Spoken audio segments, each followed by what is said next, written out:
So can you see the screen now? Is the screen visible?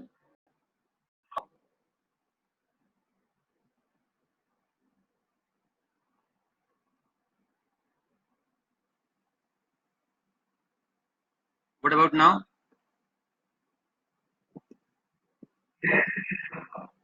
Okay. So so let us do a very quick recap of what we discussed yesterday. So we'll just go through the verses very quickly, try to summarize what we did. So let me go to full screen and let me keep the chat box here so that if there is any comment I can discuss. So here we started with some of the verses which basically linked with Karma Yoga. So starting from the second chapter, we saw this verse where it is about establishing oneself in equanimity. Sukha dukkhe samekritva means being established in equanimity in the face of ups and downs. Whatever is the result, we should not be worried about the result. We should put our best effort and be ready for whatever result may come. And the same thing basically is emphasized in this famous work of Karmanye Vadikaraste. We have the right to work. We have been given the resources. We have been given the abilities. So we have the right to perform the duty. But there are many circumstances, many other factors, maybe our previous karma also, which determines the result. So we should not conclude that just because we have put the effort, the result will come. The result may be negative also. We should be just ready to accept that. Then we discuss this concept of yoga stha kuru karmani, and this is very core for karma yoga also. Yoga stha kuru karmani means being first self-controlled, being situated in self-control and then acting, becoming the controller of body and mind and then acting. So unless we have practiced the process of yoga, process of self-control, process of mind control, we cannot perform karma yoga. For karma yoga, for detaching ourselves from the results, for detaching ourselves from the worries, anxieties about the result, we have to first of all control our mind and the thought. Therefore, that is very core. Therefore, it is being said first you establish yourself in yoga, first become self controlled, then you do your activities. That is the best way to do the work. And same thing over here also. And then there are some practical points being given that Arjuna was inclined to leave everything and become a monk and become a beggar, go and meditate somewhere in the forest and just cultivate gyan, become a jnani basically, and not really do the work, really abstaining from his duty of kshatriya. So it's being said that you can't become inactive in any situation. Under force of nature, we have to stay active. We have to keep doing work for maintaining the body. Therefore, this idea of becoming idle and running away from the world is not going to work. And then we discussed uh, that we should perform work for basically sustenance of the body, definitely that is required. And whatever position we are in, whatever responsibilities we have, whatever roles we have in our daily life, we should try to execute it to the best of our capabilities. uh, and then in this verse, yes to Indriyani Manasa. So this is about again the yoga principle that first of all we should control the mind and the senses. Yes to Indriyani Manasa Niyam Yarapte Arjuna. So first thing is controlling the mind and senses, and then applying the Karma Indriya Karma Yoga. So then applying the Karma Indriya means the action, the uh, basically faculties of action to the work. So we have several faculties of action, right? So it's not only the physical body, the hands, legs are definitely doing the action, but mind is also doing the action. Intelligence is also doing the action. So even by thinking, we are doing some action. By thinking about solution of a problem, by meditating of a problem and thinking about the possible solutions, we are also doing action. So action is not only physical action, and action is also mental action. So in order to perform to the best of our capability, both by the body and the mind, first of all, we should control the body and the mind. First of all, we should control the mind. Therefore, the first line is Yastu Indriyani Manasa Niyam Yaravte Arjuna. First, you control your mind and senses, then you apply your senses to work. Then only you will be efficient. That's what is being said. So we have seen many examples of this, right? If the mind is distracted, if the mind is not controlled, if the mind is running everywhere and getting attracted to so many distractions, then definitely the productivity will be very low. The efficiency in the work will be very low. We have several examples earlier also. We have discussed this example of student, right? So where the student is not focusing, he's distracted towards so many things, and he is basically not controlling his mind, he's not disciplining his mind, and therefore it is obvious that he will keep sitting on his desk. Means he may be sitting on his desk for hours and hours, but his output will be abysmal. It will be very poor. He will not be able to produce good result. He will not be able to get good outcome. Why? Because although he's physically sitting over there, but he has not practiced self-control. He has not disciplined his mind. His mind is running in 100 directions. So he is not able to produce that outcome. It's very obvious, right? So therefore, the first thing is we have to control the mind and the body. So if you control the thought process, control the mind, detach ourselves from the mind, become its controller, become the boss of the mind, and then with determination, direct the mind and intelligence in the right direction, direct it towards the duties that we have, so that we can accomplish it in the best possible way. We can fulfill our duties in the best possible way without worrying too much about whatever is going to come. The results may be positive, negative. Without worrying about that, in a self-controlled manner, we have to act. And then this is the concept of yajna charata karma. So this is also something we discussed, that acting as a yajna. So that is also ultimately the process of sacrifice. Yajna charata karma means acting as an action of sacrifice, not acting for gratifying our own self, not applying. So this is, your mind is also a tool, right? The thoughts, minds, emotions, all these things are going on in the head. They are also tools. So if we basically always keep applying our thoughts to gratify ourselves, to think about how to get pleasure from this source, from this person, from this thing, from this object, then we will be degrading ourselves. We will be going down. Whereas if we detach our mind from all those desires, like okay, rather than allowing the mind to go towards different objects, people, things, places, let me withdraw it and control it and try to see what are the tendencies it has, and withdraw it from wherever it is going. So unnecessary wandering of mind towards the objects of senses, that should be controlled, and we should not basically perform activities for our own gratification. That is the purpose of uh, yajna. So not performing activities for our own selfish purpose, but acting as a sacrifice, acting for a overall good, discharging our duties with the best of our capabilities without uh, thinking about our own gratification, mental or bodily. That is yajna charata karma. And then we saw some examples that in this verse, karmannevi samsiddhim asita janakadaya. So here Krishna is giving example of Janak, and there is a suggestion that as an elite of the society, we should try to put good examples, because whatever the elite does, the masses follow. This is the example we saw. And then uh, he is giving his own example also, that as the elite, as the leaders, as the most privileged class of the society, with all the facilities, all the amenities, we should definitely try to uh, set up good examples by acting in the right way and serving, contributing in the right way, in the best possible way, so that people have the right example to follow. So if we and yesterday also we took many examples, right? So we took examples of doctors and policemen who are working in this COVID scenario. We took examples of so many people who are helping laborers. So these are all, elites are setting good examples. Educated people are setting good examples, and then people will be inclined to follow that. Youngsters, more and more, they will be coming forward and contributing to the social cause. So there are many examples like that.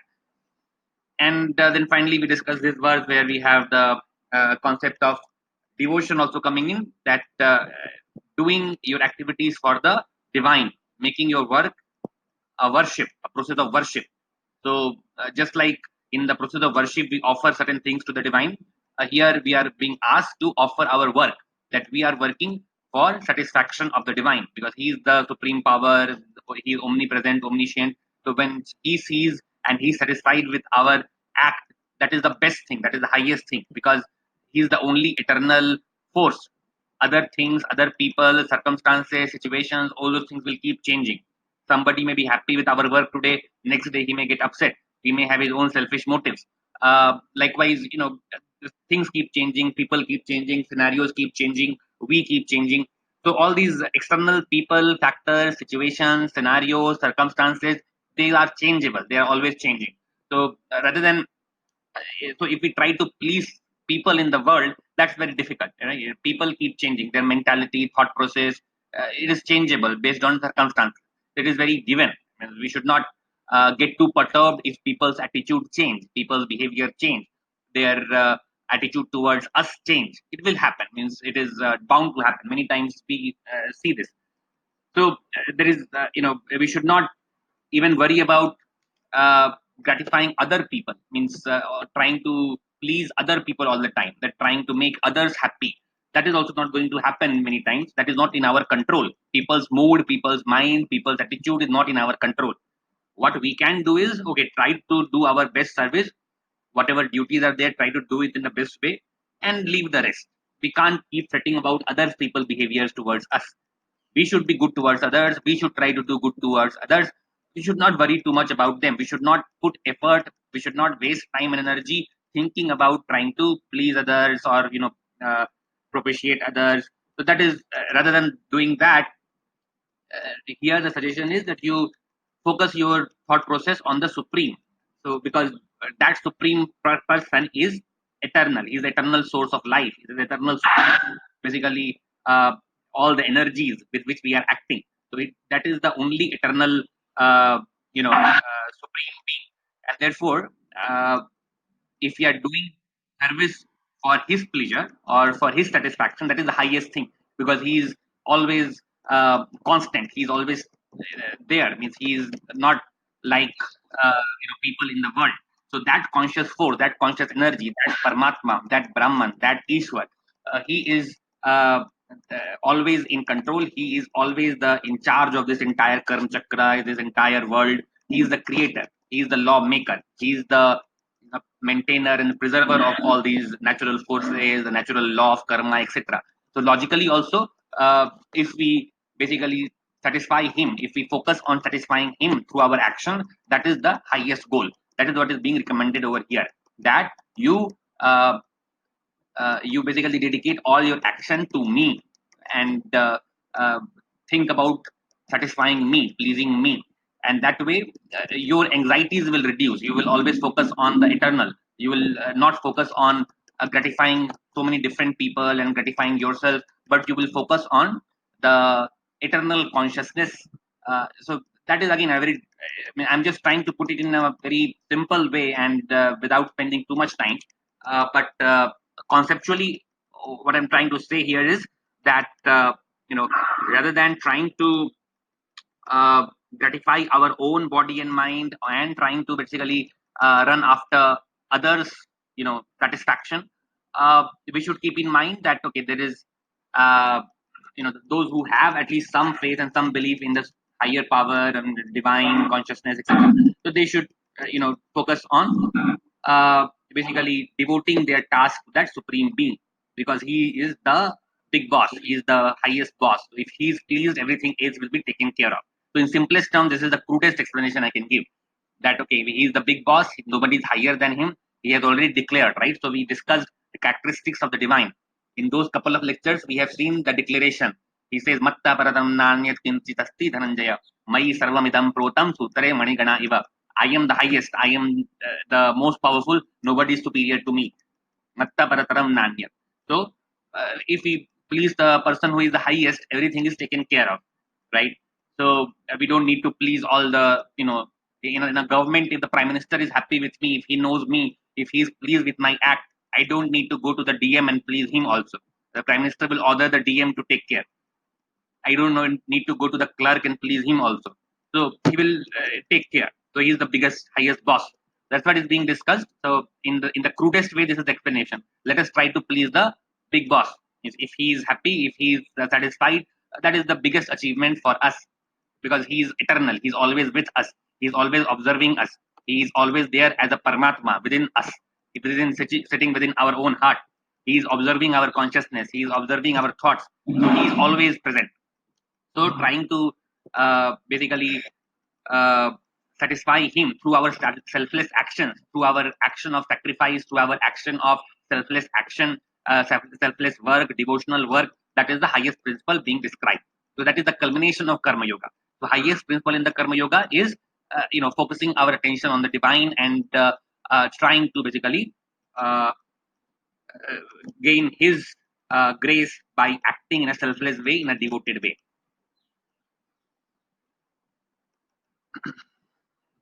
Now, next, let's start with some other verses which are also interesting and useful.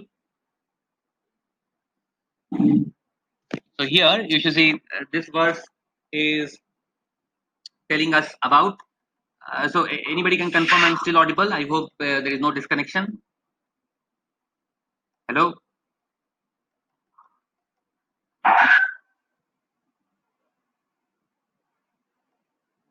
Okay. So looking at this particular verse, कर्मण्योऽपि बोद्धव्यं बोद्धव्यं च विकर्मणः आकर्मणश्च बोद्धव्यं गहना कर्मणो गति. So this is again a important verse. Here it says that we should look into, we should understand what is karma, what is vikarma, and what is akarma. So three terms are mentioned here. Karmanno abhibodhavyam. So karma, we should understand what is karma, and also we should understand vikarma, and the third term akarma. Karma means something, by definition, the karma means something which is bounding, which is basically going to tie us to the law of karma. Any action has its reaction. So any work that we do which results in reaction, which results in basically outcomes. Outcomes means the bondage. Basically, we are bound to basically uh, get the result of the karma. It may be good, it may be bad. So, if we perform some good karma, we may get good result. If we perform bad karma, we may get bad result. So, all those things which we are doing for the results, they will result in some outcome. So, that is called karma. So, whenever we are doing our activities with attachment, with the desire to basically gain something, with the desire to satisfy our mind and body in various ways, all those activities are karma, because that will lead to reaction, that will lead to some result. We will have to uh, basically face the consequences. It may be good, it may be bad. And in longer term, what this means is that will not be able to overcome the cycle of karma chakra. So in the Vedanta or in the Upanishads, there is this principle of karma chakra, that always we have to keep revolving in this karma chakra. Sometimes facing good results, sometimes facing bad results, sometimes getting elated, next time getting depressed and frustrated, defeated. So this keeps on happening. We just keep on going round and round, round and round. And it is not just one life, it may happen in many, many lives also. So the recommendation is that if we want to elevate ourselves from all this turbulence and want to be peaceful, free from all this bondage, then the process is that we should understand first of all what is karma, what is vikarma. So karma is any action where which is going to lead to results, which is going to lead to good or bad results in short term or long term, and we have to basically uh, we are forced to face the consequences of that. Vikarma is bad action, anything which is bad, evil, something which is always degrading, that is vikarma, which should not be performed at all. So that is vikarma. And then the third term that is given is akarma. Akarma is work which is done without attachment, without self motive, without without the desire to gratify our own self. Work which is done as yajna, work which is done as the process of yoga. That is akarma. Because if we work in that way, then we are not bound to the results. Then we are free from the karma chakra. So this is the way to get out of the karma chakra and be liberated in the Upanishadic sense. So in the Upanishads, there is this concept of liberation, right? So here, what it says is that if we work, if we perform our duties as yajna, as described in the previous verses, then we will be out of that karma chakra. And it is very important that we understand this concept, because it says gahana karmano gati. So this is a warning that the process of karma chakra is very, very, I would say, unrelenting. Means it is relentless process. It keeps on going. Nobody can stop it. And knowingly, unknowingly, we are performing so many karma from mind, from body, thinking something. Sometimes we are thinking nasty things also. So we keep on doing hundreds of karma by thinking, by doing, by doing physical activities, and we have to basically suffer the consequences of that karma also. So uh, this process is always going to tie us, and it is always going to keep us in turbulence. For example, if we are if, simple process, for example, if somebody if we are getting some good words from someone, if we are getting some praise and admiration, respect, etc., from someone, and we try to enjoy that mentally, if we try to enjoy that, we reflecting on it again and again, trying to enjoy it, it will basically fuel our desire to it will fuel. There is some echo coming, please mute yourself. So it will fuel our desire to get it more and more. So if we are if we are basically focusing on the desire, if we are trying to enjoy that process, that okay, some good words are coming, some admiration is coming, and I'm really enjoying that, I'm loving that, I'm again and again contemplating on that, that wow, this was something very nice, I should have it again and again, I should get more of this. Then what will happen? We will be craving for it more and more, and it will pull us towards those directions. We will try to plan how to get it more and more. We will try to manipulate people. We will try to show off more and more. We will try to do things which can basically get us there. Which can basically get us more praise, more admiration, more focus. We want to be in limelight. We want to be center of attention. So we'll try to do all that drama so that we can get there. So this is bounding us again and again. It is going to bind us in doing all kinds of unnecessary things, and we are going to face the result of that also again. So therefore, this kind of process, wherever we are chasing the desires and trying to act for our own gratification, that is going to create bondage. That is not going to let us free. Our mind will be occupied with all those things. Will never be free. It will not. It will never be attaining equanimity. It will never be attaining detachment. It will be always craving, craving, and craving. The simple process. Whereas, if somebody praises us, somebody admires us, uh, we are not contemplating on it too much. We are equanimous. We are maintaining our balance. That okay, some good words are coming. Let us handle it. I'm not trying to contemplate on it and I'm trying to enjoy it. I'm not trying to basically derive pleasure from it. So just watch your thought. Means if you're watching the thought, that okay, my thought is again and again going over there. Those good words. It is trying to remember and trying to enjoy that. So if I stop from that process, if I stop myself from that process, if I stop my mind from that process, then automatically we will be becoming basically detached from that, and we will not be craving for those things again and again and trying to do all kinds of nonsense to basically expand that process. And in that scenario, what will happen? Even if next time we get something bad, even if next time somebody says something bad, or we get something bad, we will be more tolerant, because when something good came, we did not become very greedy and did not try to really get too engrossed and too excited about it. Therefore, when something bad comes, then also we will be able to maintain that equanimity, we will be able to maintain that balance. We will not be too perturbed, afraid, agitated, annoyed by that. So practically also, if you see, it basically frees us from reaction. It frees us from suffering the reactions.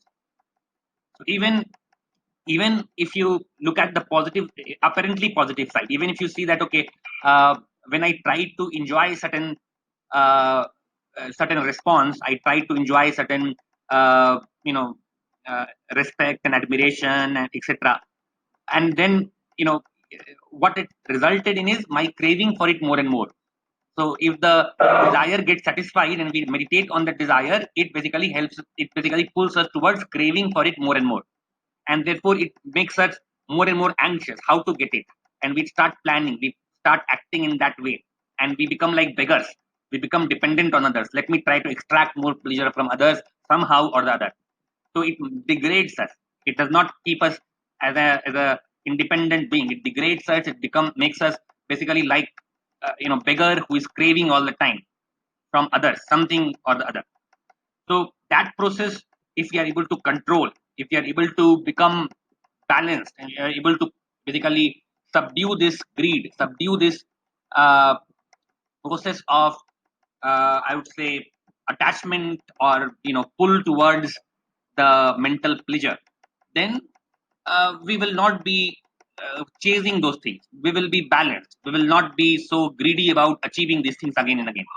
And uh, as I said, it also basically shields us from negative effects also. Sometimes negative things come, and then we will be more ready, we'll be more prepared because we have done the homework. So even the negative things come, we are again back to the same point. We are balanced. We are having equanimity. We are not agitated. So automatically you can see what is happening. It is basically shielding us from the karma chakra. It is helping us stay in equanimity, stay balanced, and stay away from the influence of karma. So that way, when we perform our action, we are not perturbed by the positives and the negatives. Neither we are becoming greedy and getting attracted towards something positive, nor we are getting agitated, becoming too, depressed or frustrated because of something negative. So automatically, you can see at mental level also, it basically frees us from the reaction. That's what it is being saying. If you cultivate that habit of detaching yourself from this process, then you are doing a karma, because that will free you from reactions. There, even if things keep on happening in the outside world, it will not have influence on you. You become stable. You attain equanimity. That is a karma. So a karmanascha buddhavyam. Because otherwise, if you don't do it, then gahana karmano gati. It is very, very complicated. The law of karma is very, very complicated. So here, Krishna, he is speaking as the maker of the law. So he's speaking as a supreme person. So he himself is saying that this law of karma that I have made, it is extremely complex. You have to face the consequences of your actions if you are working in an attached way. If you're not working as a karma yogi, so it is better that you work as a yogi and detach yourself and then act with your full efficiency without getting entangled. So that is akarmana. Akarmanascha buddhavyam. And then let me pause for a second. Okay, so here the next verse, you see, this is again defining the same thing. So whatever verses I will go through, I will go through quickly, because again you will see that the principle is same. Whatever I have discussed already, the similar principle, the core principle is same, very much the same. So I'm just making you go through these verses so that you see that okay, the same principle is being emphasized. So it's not that the process or the principles are very, very different. In Upanishad, the main principles, the main process is same. It is being presented in 10 different ways so that we can contemplate on it and we can apply it. So if you look at the core is being established in yoga and then acting, being detached from the tendency of gratifying ourselves, not being greedy about our own gratification, working for our own purification, working selflessly, working for discharging our duties, and purifying ourselves. And that will happen once we have self control, the process of yoga, and detaching ourselves from external influences, body and mind. So, here also the same thing. You see, yasya sarve samarambha kama sankalvarajita yanagni dagda karmanam tamahu panditam buddha. So, yasya sarve samarambha. This means one whose all activities, all initiatives, all the programs, activities, etc. Yasya sarve samarambha. One whose all activities kama sankalpa varjita, devoid of desire to gratify oneself. Kam is desire to gratify oneself.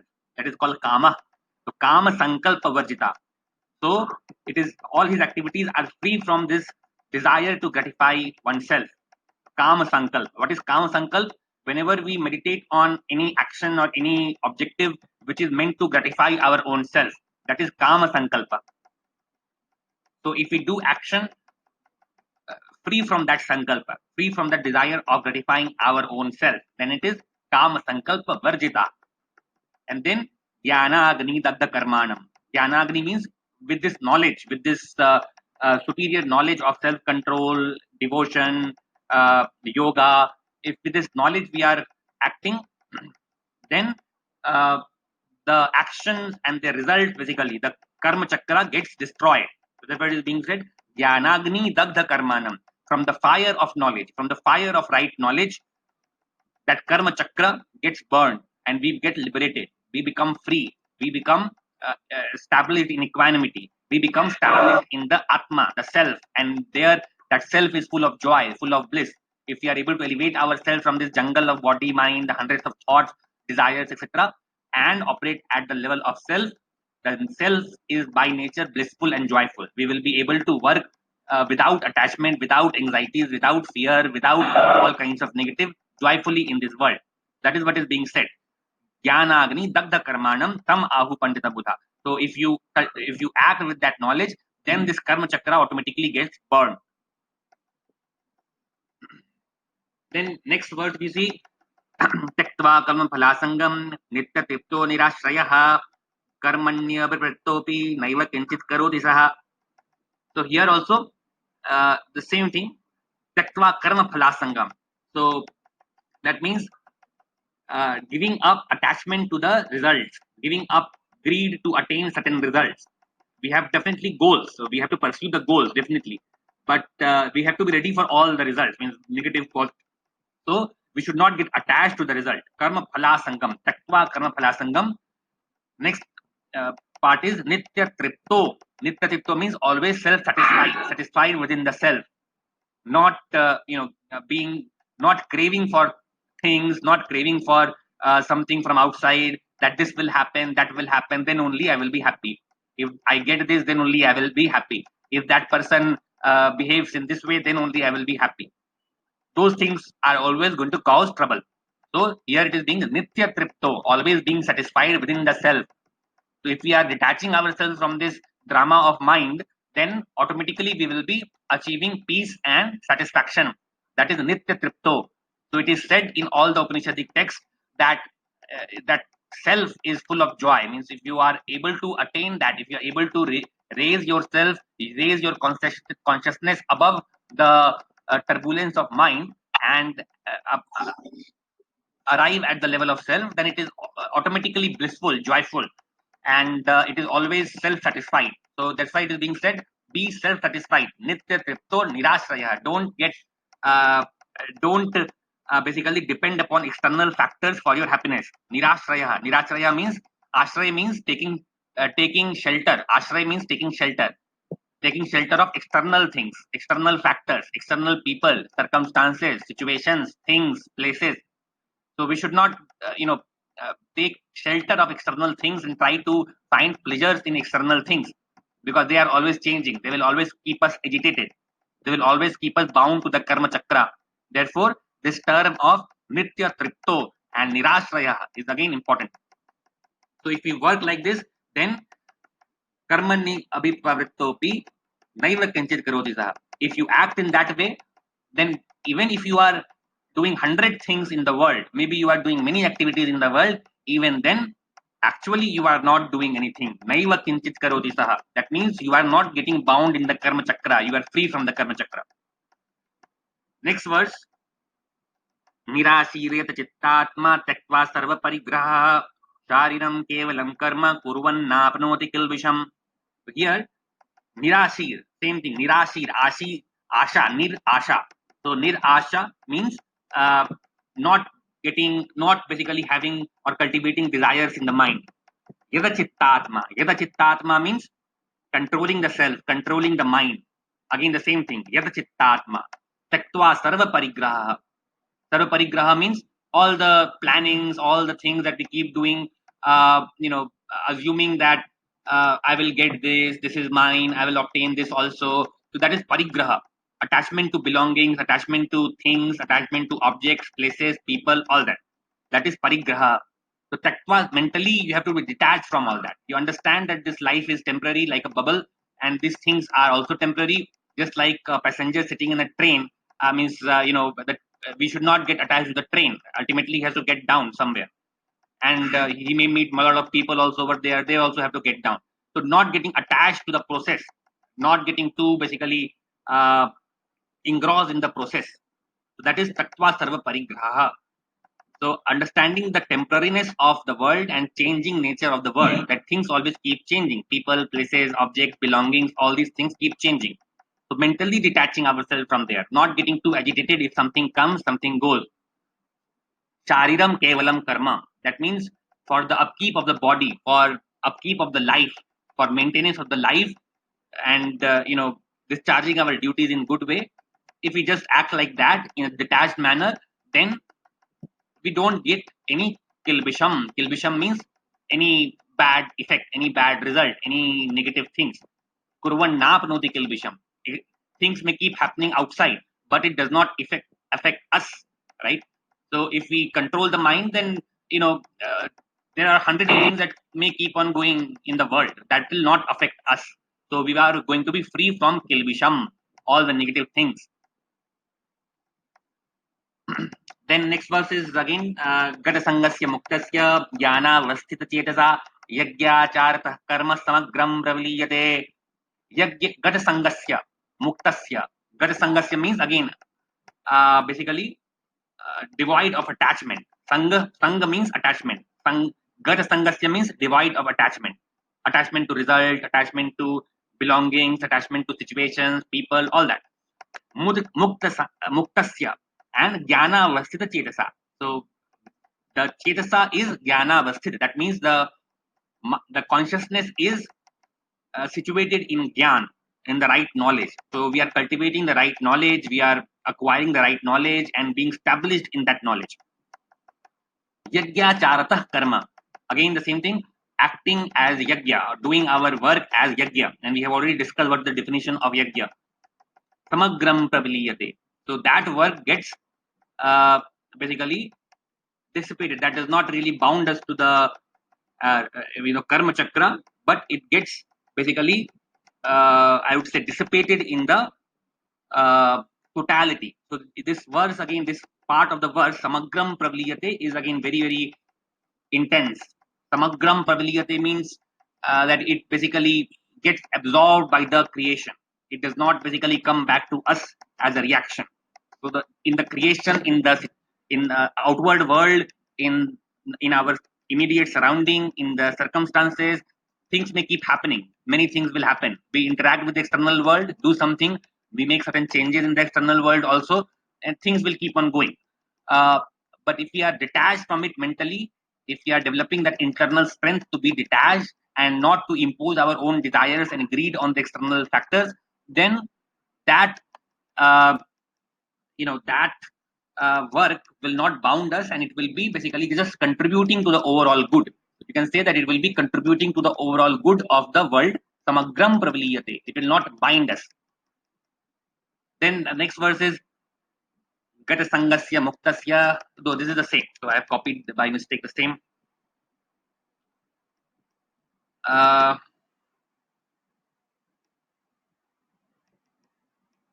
Next verse is here. Yoga Sanyasta Karmanam Jnana Sanchinna Sanchayam Atmavantam na Karmani Nimadnanti Dhananjaya. The same thing. Yoga Sanyasta Karmanam. Acting in the process of yoga. Again, we have seen the definition, so I will not repeat the definition of yoga. Yoga Sanyasta Karmanam. So dedicating all the actions in yoga, process of yoga. And Jnana Sanchinna Sanchayam. So destroying all the confusion, all the misunderstanding through the process of right knowledge. So Jnana Sanchinna Sanchayam. That means eliminating all doubts, all confusions, and with determination taking the right path. Atmavantam na karmani nimadnanti dhananjaya. Again, the same thing. Atmavantam. Atmavantam means being situated in the self. What does that mean? That means elevating ourselves from the lower levels of Prakriti, elevating ourselves from the animals extinct. So, elevating ourselves from the trap of body and mind and becoming the master, becoming the boss of body and mind, becoming the controller of body and mind, acting as the controller, acting as the operator, acting as the Atma, acting as the decision maker, acting as the determination maker, determination, the person, basically the source of determination, source of decision. That is Atma. So once we are above the body and mind, once we are becoming the controller of body and mind, then we are at the level of Atma. And then that is being called Atmavantam. We are situated as a pure self. We are not identifying ourselves with the body and mind. So that process is Atmavantam. And one who is Atmavant, to him, the Karma Chakra does not exist. Karmani Nimadnanti. So to that person, uh, the karma don't cause any bondage. So he is free from the Karma Chakra. That's what is being mentioned. Again, if you look at these two verses, same thing, same principle told in 100 different ways, same principle. So here if you see, Kayena Manasa Buddhya, Keval Indriyairapi, Yogina Karma Kurvanti, Sangam Tyaktvatma Shuddhaye. Again, very, very core things. Kayena Manasa Buddhya, Kevaler Indriyairapi. So we are working from many different faculties, right? So it is not just physical activity. Kaya means physical body. So we may be doing some work from physical body. Manasa and Buddhya, we may be doing some work from intelligence also, from mind also. So intellectuals have to think, they have to imagine, they have to speculate, they have to apply the thought and mind and intelligence in exploring certain things. So they are doing their mental work also. So every time, all the activities, all these faculties are involved to some extent or the other. So kayena manasa buddhya, we may be acting from body, mind, and intelligence, but the yogi, while working with these faculties, they work for uh, self purification. The yogi na karma kurvanti sangam tyaktva atma shuddhaye. They basically work in a detached manner. Sangam tektva. They don't get attached to the pleasure seeking tendency. They just discharge their duties for their own self purification. They work uh, as a process of yajna. So their work is like their worship. Their work is like their sadhana. Their work is like their puja. Their work is like their uh, uh, yoga. So they are acting, they are working to purify themselves. So look at a simple process. For example, in the processes of yoga, pranayam, meditation, etc. Also, when we are doing any pranayam, anulom vilom, for example. So this is a simple exercise, right? Breathing exercise, which is used for improving meditation and also some other effects. There also, ultimately, when we are performing all these pranayam, yoga, meditation, so the mind has to be made still over there. We have to focus on the breathing pattern, how the wind is going from one nose to another nostril, how the wind is passing into the throat and going to the chest. We have to focus on the passage of wind. We have to concentrate on the process. We have to detach our mind from all the other thoughts. Then only these pranayams become effective. So ultimately, there also we are practicing this process. We are practicing this process of detaching our mind from all outgoing desires and all the jungles of thoughts and bringing it under control. And the only purpose over there is to purify ourselves. So the technique is that, okay, by practicing this yoga, by practicing this pranayam, we will be able to train the mind to stay detached from hundreds of thoughts, and we will get more control over the mind. So what is the object over there for doing all the pranayam, yoga, meditation? The object is Atma Shuddhaye, means we are trying to purify ourselves. We are trying to strengthen the determination to control the mind. We are trying to subdue the mind. We are trying to become the controllers of the mind so that we are not perturbed by the lower faculties of mind and body. We are becoming superior to that. We are coming to the level of self or the Atma. That is like elevating the Atma and getting it free from the clutches of mind and body. So Atma, the self, you have seen, it gets attached to the mind and body, and it gets degraded.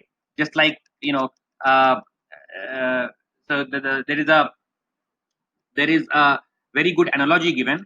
Uh, Says that just like when the wind, there is a flow of wind everywhere, right? So there is a flow of wind everywhere when there is any kind of uh, wind flow. If the wind is flowing very close to the surface of earth, what happens? It generates a lot of dust. So dust basically gets accumulated and it flows along with the wind. Then the wind becomes visible. It becomes muddy. It becomes problematic. It becomes hazy. We can't see it. We can't see across the passage of the wind, and basically that is a polluted wind, and it is acquiring all kinds of dust, all kinds of uh, garbage from the earth, and it is flowing along with that. So there, uh, if the wind becomes still, so if for a moment the wind becomes still, then all this gathered dust, all the particles, all the pollutants, etc., will automatically settle down. That is a good analogy over here. That if we basically want to elevate ourselves from the jungle of thoughts, all kinds of nonsense going on in an autopilot mode, all the time running, running, running, making us tired and frustrated. If we want to get out of all that dust, which is not allowing us to see the self, then we need to still the mind first.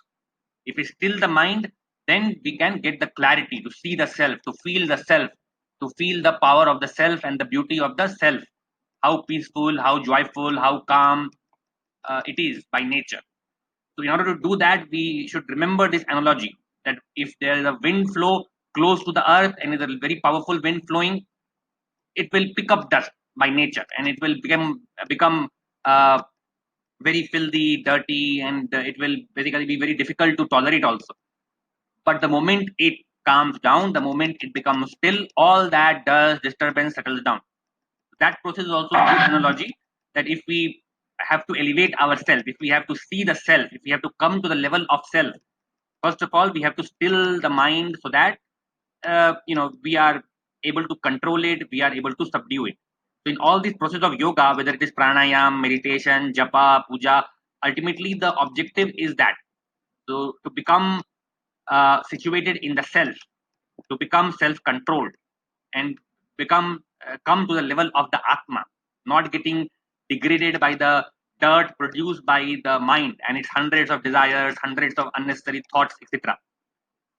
So if we do that, then in that state, when we do the action in the world, in that state, when we work in the world, then we are basically purifying ourselves. Even while acting, we are doing the process of yoga. We are practicing this process of yoga, practicing this process of detaching ourselves from hundreds of desires, pulls of the mind, pulls of the senses, and controlling them, subduing them, and doing our work for self purification.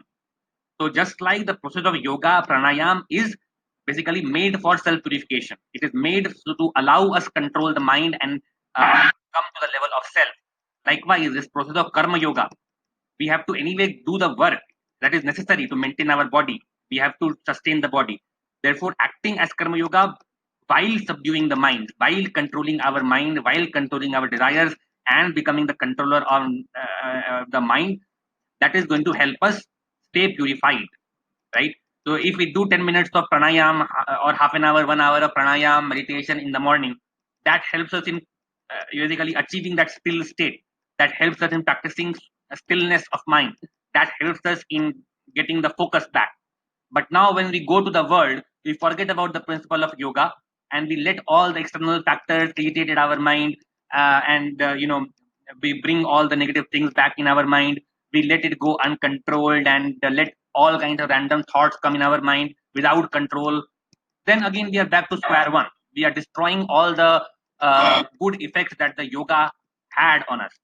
That's why, in order to stay in that position, we have to act in karma yoga. Then, throughout the day, throughout the life, in fact, we will be situated in that state, which is basically full of peace and joy. So, that is the process. Yogina karma kurvanti sangam tektva atma shuddhaye. Next, if you see, युक्त कर्म फलं त्यक्त्वा शांतिम आपनोति नैष्ठिकीम् अयुक्तः कामकारेण फले सक्तो निबध्यते. So here yukta karma phalam taktva means the one who is engaged in that yoga by detaching himself from the results, he attains shantim. Shantim apnoti naistikim. He attains a lasting peace. That peace is never disturbed. So by doing the action in the process of yoga, he attains unlimited peace. Whereas ayuktaha kamakarena phale sakto nibadhyate. So one who is ayukta, who is not situated in yoga, kamakarena, because of his hundreds of desires and his own basically personal agendas, his own greed, his own desire to gratify his own self. Because of all these hundreds of desires, the one who is ayukta and attached to the phal, attached to the result, always contemplating upon the result, phale sakto means attached to the result. That person gets bound to the world. That person gets bound to the karma chakra. The phale sakto nibadhyate. He has to face the consequences mentally, physically, in all ways.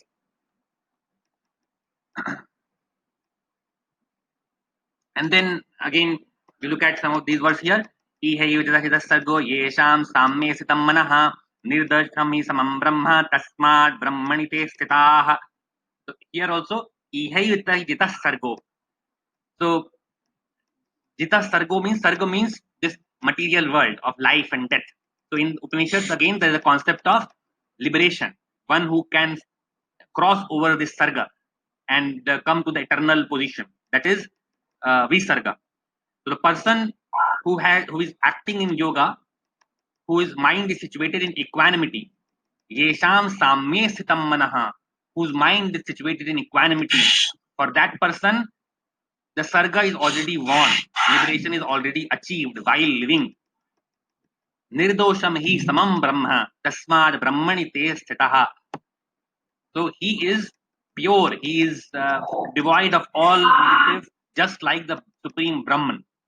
Just like the divine, he is also becoming, he is approaching divinity. He is basically developing divine qualities. He is becoming free from lower tendencies. Therefore, he is approaching that state of eternity, the state of divinity. So that's what it is being said. Nirdosham hi samam Brahma. So that person approaches Brahma, and therefore he becomes situated in Brahma or situated in divinity, approaches the Paramatma. He becomes close to the Paramatma. Tasmad Brahmani te sitaha. Therefore, he gets situated in Brahman. Next, if you see, so there is again devotional concept coming in here. Next verse is na praharchet priyam prapya nodvijet prapya chapriyam sthira buddhir asammudho brahmavid brahmani sthitah. Again, the same thing. Na praharchet priyam prapya. Don't get too elated if you get something good. That is simple. No udvijet prapya chapriyam. Don't get agitated when you get something apriya or something which is unwanted. Sthira buddhi, be situated, have sthira buddhi, fixed mind, which is self-control, which is basically subdued, not getting too agitated, not getting too elated by external factors. So sthira buddhi, equanimity, again and again, equanimity is being repeated every time. Sthira buddhi, asammudho. So that person who has sthira buddhi, he automatically asammudho. Samudha means one who is too much agitated all the time, either elated or depressed, or so just like if there is a drama, if there is a drama on a stage, right? So there, if the person is understanding that it is a drama and ultimately it is going to get over, he will not be too agitated. Internally he will not be too agitated because of the things going on in the drama. Somebody abuses him and he gets something bad. Somebody beats him up. He knows it is a drama. It is going to get over. So just a crude example.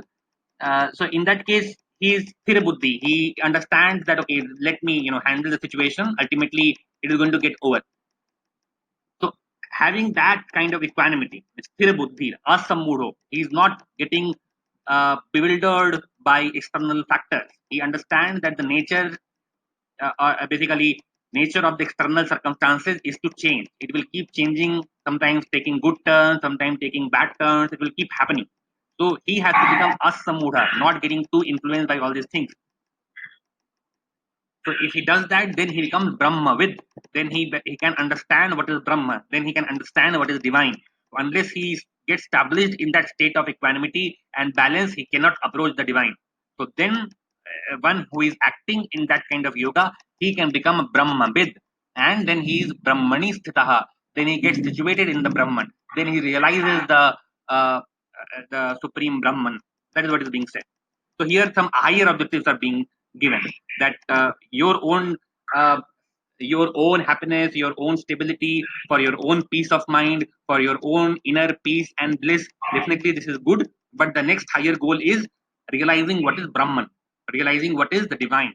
So that is the next higher goal. So that is also being achieved by that. So if you do that, then that supreme goal will also be achieved. Then that person becomes a Brahma with Brahmanistaha.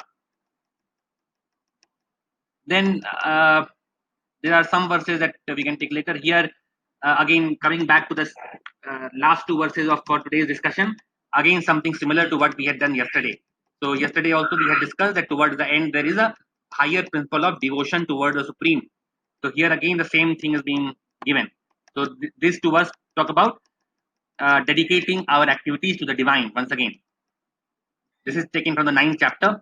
You see here, यत् करोसि यद् अश्नासि यद् जुहोसि ददासि यत् तपस्यति कौन्तेय तत् कुरुष्व मद अर्पणम. He says, whatever you eat, whatever activities you do, whatever charity you perform, whatever tapasya you do, offer it to me. Do it for my satisfaction. We have seen the principle earlier also. And then what will happen if you do that? शुभ फले एवं मोक्ष से कर्म बंधने संन्यास योग युक्तात्मा विमुक्तो माम उपैष्यति. So it says that if you do this, then you will be free from all the good and bad results and the karma chakra basically. Moksha se karma bandhanai. So you will be free from karma bandhan and then you will be liberated. Sannyasa yoga yuktatma. So if you practice this process of yoga and detachment and work as a karma yogi, then you will be liberated. Vimukto mam upaishyasi. You will basically be able to approach me. Upaishyasi means approaching. So you will be able to approach the divine. You will be able to approach the supreme power, supreme consciousness, which is the source of all power, all bliss, all pleasure, the highest state basically. That is the process being recommended. So let us stop here and let's see if there is any question.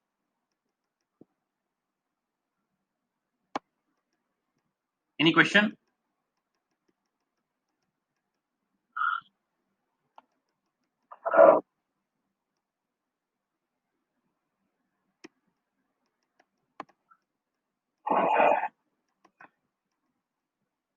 Everything was clear. All the discussions were clear.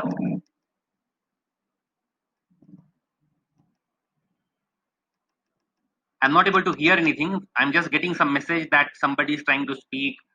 I think Vidyaji is trying to speak, but I'm not hearing anything. I'm not sure.